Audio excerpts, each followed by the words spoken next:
Troas was founded around 310 BC. Named in honor of Alexander the Great, it was called Alexandria Troas to differentiate it from all the other cities called Alexandria. The Troas locates it near the city of Troy. It was an important city in ancient times because of its location on the Aegean coast. These columns mark the outer harbor of Troas 2,000 years ago, the harbor where Paul and Timothy and Luke and Silas landed several times. A nearby inner harbor has silted over since then.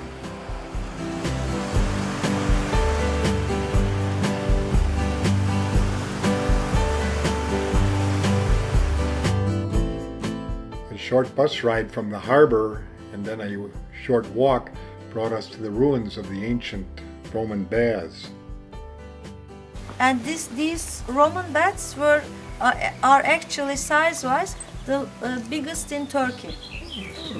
They were commissioned by a citizen of the city called Herodes Atticus in the 2nd century AD, and the city was visited by Julius Caesar in the 1st century BC. He wanted to make it the new capital of the Roman Empire, and after that, he had an idea, and then also Constantine the Great as well.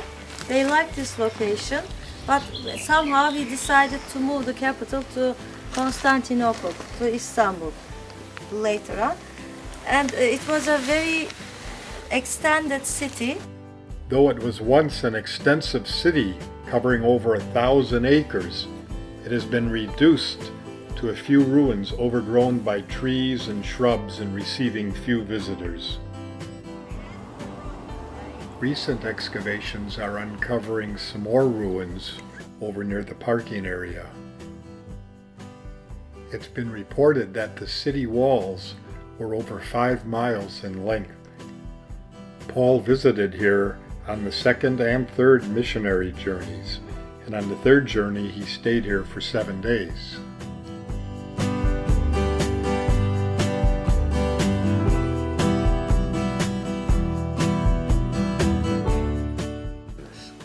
This is the Decumanus Maximus, and it's the east-west road that leads from the eastern part of the city to the harbor. And Paul would have walked this? Paul, Timothy, Silas, and Luke would have all walked this road.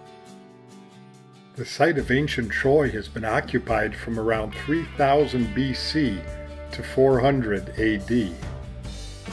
The fortifications of the city used to look like this, with mud bricks.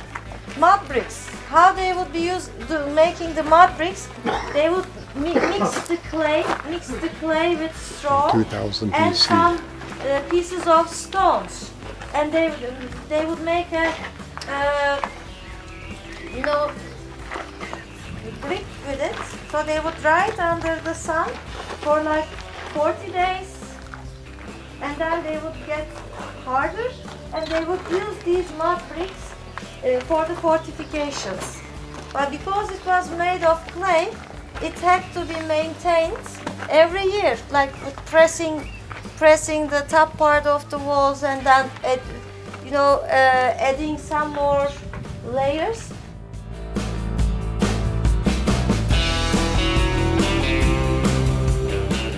Excavation has revealed 9 consecutive layers of cities have been discovered in Troy, and they've been numbered 1 through 9 with Roman numerals.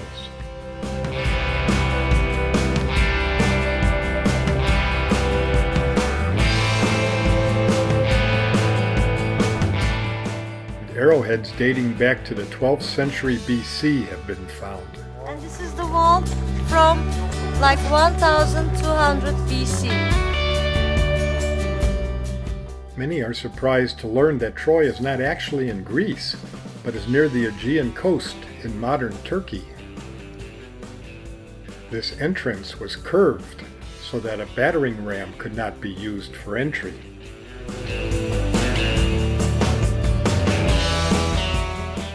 These fertile fields were all ocean back in antiquity, but 2 rivers silted the area over.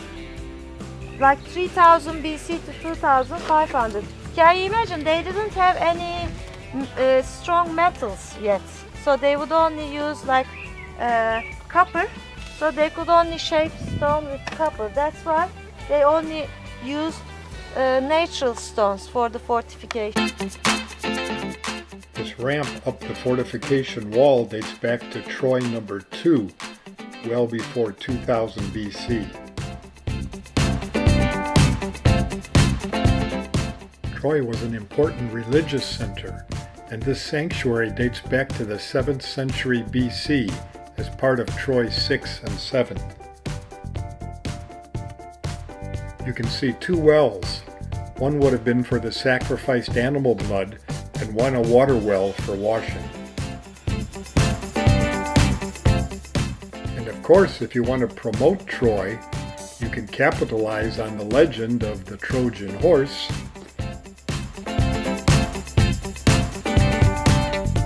After all, Homer did live here around 1200 BC in the layer that is referred to as Troy 8.